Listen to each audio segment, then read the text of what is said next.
back to my channel. Hope you're all doing well out there. And today, folks, we're going back to Camp Crystal Lake. But before we do that, do me a favor, like, comment, and subscribe. I greatly would appreciate that. And also, as always, a shameless plug for my TeePublic store. I'll leave a link for that in the description box below.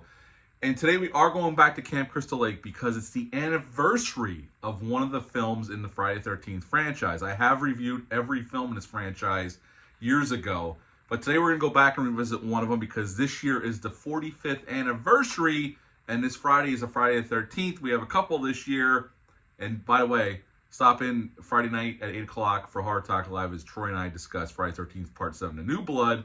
But in this installment we're going to talk about that version of Jason right there, Hillbilly Jason, in Friday the 13th Part 2. Friday the 13th Part 2 came out May 1st of 1981. 8 days shy of a year from the release of the original. The original came out May 9th of 1980. So they fast-tracked this sequel. Paramount did. Paramount wanted a sequel after a huge success of the first film. This film's rated R, hour and 27 minutes long, although they did have to cut some footage out to get the R rating. We'll talk about that. Had a bigger budget than the first one of $1.25 million, and upon release it made $21.7. Not quite as much as the first film made, but still very successful considering the budget of the film. Now to direct this one, because Sean Cunningham had no interest in coming back to direct this film.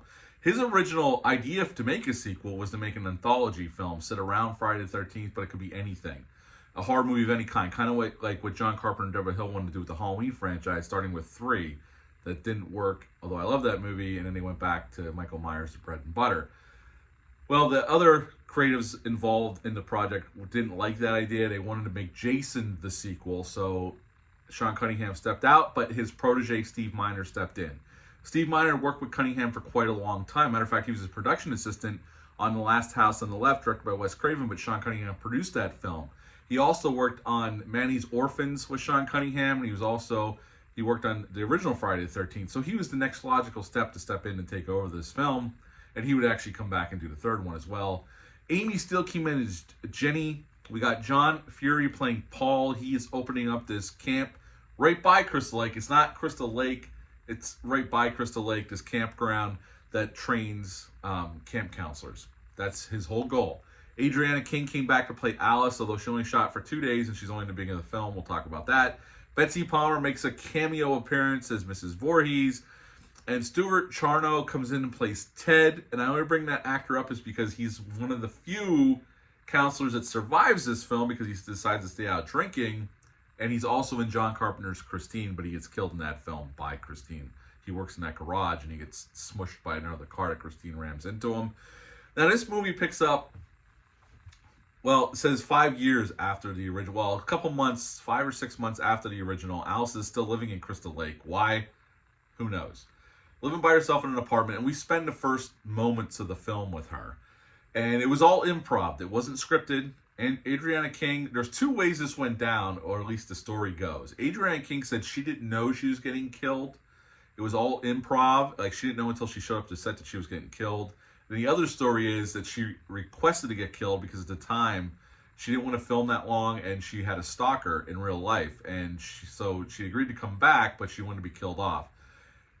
Her recantment on interviews that are all over the internet say that she wasn't aware she was getting killed till she showed up on set. So those are the 2 different stories going on out there. Well, anyway, Alice gets killed right in the beginning of the film by Jason. This is where we see Jason for the first time. Oh, we only see him from like the waist down. We don't get to see him.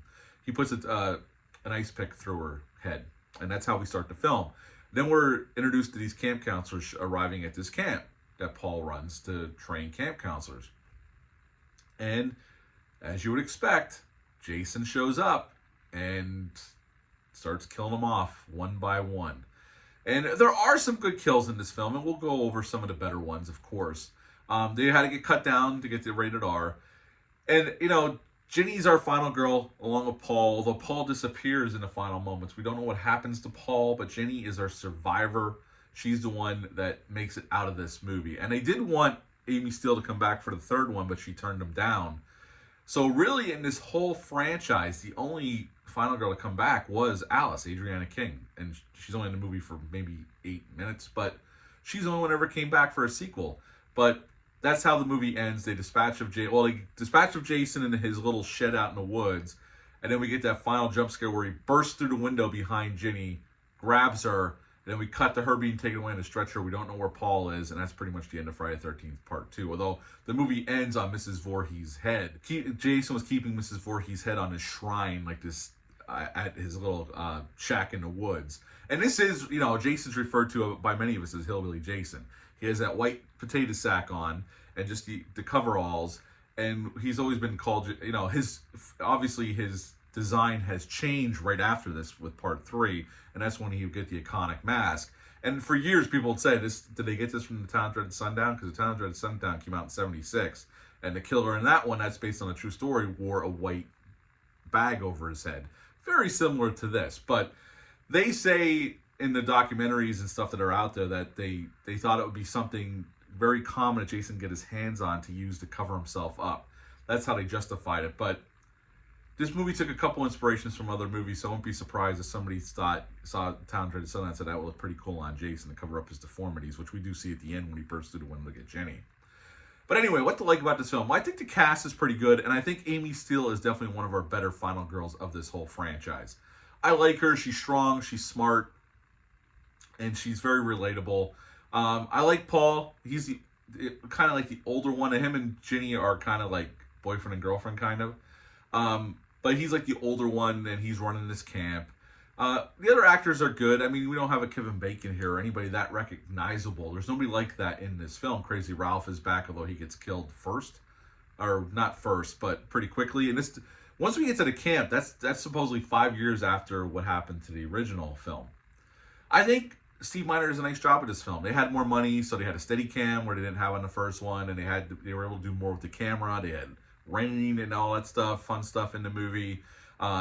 I think more elaborate, not in the way the effects are, but more elaborate deaths. And the one I think about most, and I don't think the effects are quite as good as Tom Savini's in the first one. What I mean by more elaborate death is especially the kid in the wheelchair that gets the meat cleaver to the face and then goes backwards down the stairs. I mean, there was more stunts done in this one than in the first one. And you could do that kind of thing with a little bit of a bigger budget. Not that it was a huge budget, but they had more money, and you could tell they utilized that money on screen. I think Jason, this is Jason before he gets the mask. So this is Hillbilly Jason. We do get to see him at the end. He's all deformed as, kind of building off of what Tom Savini did with Jason popping out of the lake in the first film. You only get to see him in slow-mo briefly. And I think it looks pretty damn good. The makeup, they said, took like 8 hours to put on or 10 hours to put on the actor, which Warrington Gillette played Jason in some scenes. Or Steve Dash played him in a lot of like the stunt stuff. There's a lot of back and forth about who played Jason mostly, and from all the research I've done, it seems like Steve Dash did the heavy lifting, but Warrington Gillette was definitely under the makeup or in the Jason outfit at some points during the film. I think this is a pretty tight movie, an hour 27 minutes long. It moves pretty quick. I mean, story-wise, we do further a little bit of the Camp Crystal Lake lore. I mean, we have that scene where Paul's having a campfire story where they scared all the counselors. So we do go back to like Mrs. Voorhees gotten killed in the first one, beheaded, and they don't know if Jason's body was never found. So we expand on it a little bit. But this is basically a very bare bones slasher movie. I mean, they set it up and we're off. And pretty much the rest of the franchise takes that template to varying degrees of success. My favorite is still Part 4, the final chapter, but I think this is one of the stronger sequels, especially of the Paramount years. I'm not going to re-rank these. I do a ranking video. My rankings, sometimes I feel a little differently about these movies. I mean, I watch these consistently every year. I watch them. And I felt like going over this one, especially with the 45th anniversary coming up in May, and this Friday being a Friday the 13th. But I like all these movies to varying degrees, and one I don't like the most is Jason Takes Manhattan. That movie is a huge raging dumpster fire for a lot of reasons. There's a lot of problems with that film. But this is a very solid slasher movie of the period, and it was a good way to build off of the first film. Although Cunningham and even Tom Savini said Jason's not real. Jason's dead. That's why Tom Savini didn't come back. They wanted Tom Savini to come back to do the makeup effects, and he goes, there is no Jason. Jason's dead. That was just a figment of her imagination at the end of the first film and a way to scare the audience one last time before the credits rolled and they left the theater. So Tom Savini went off to do The Prowler and The Burning instead of doing this film. I mean, he would come back to kill Jason in the final chapter, which I know he came back after that, but he came back to kill his creation. But Savini didn't think there was no Jason, so he never came back. They went out to Stan Winston to do the makeup effects, but he had a scheduling conflict for it. So the only thing Stan Winston made for this film was Mrs. Voorhees' head that you see on Jason's shrine in his cabin, or his little shack. I can't call it a cabin. It doesn't qualify. It's a shack in the woods. So Carl Fulton came in to do the makeup effects for this film.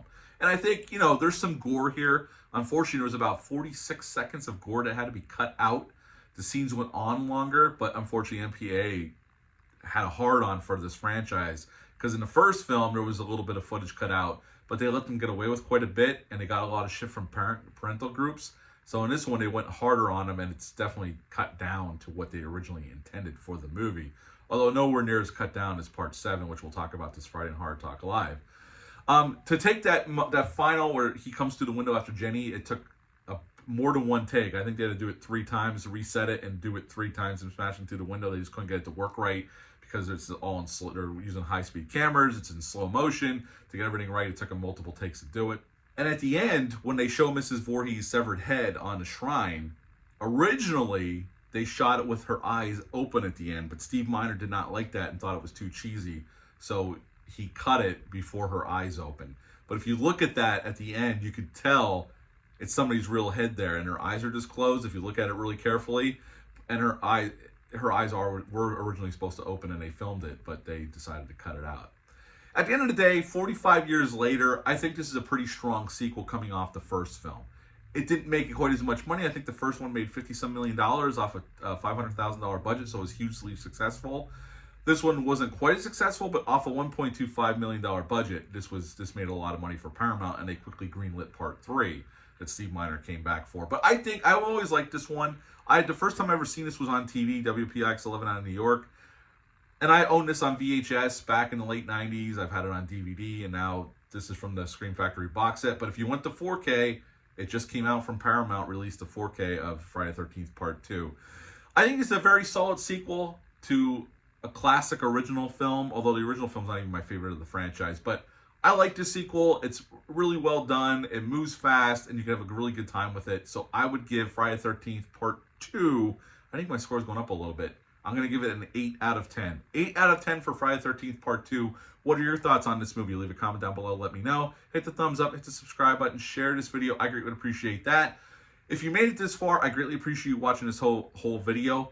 Again, join us Friday night. Troy and I are going to go over Friday the 13th Part 7. But leave a comment down below what your thoughts on this movie are. And also, what Friday the 13th movies do you plan on watching this Friday to celebrate Jason's birthday? That's it for this one. But until next time, bye.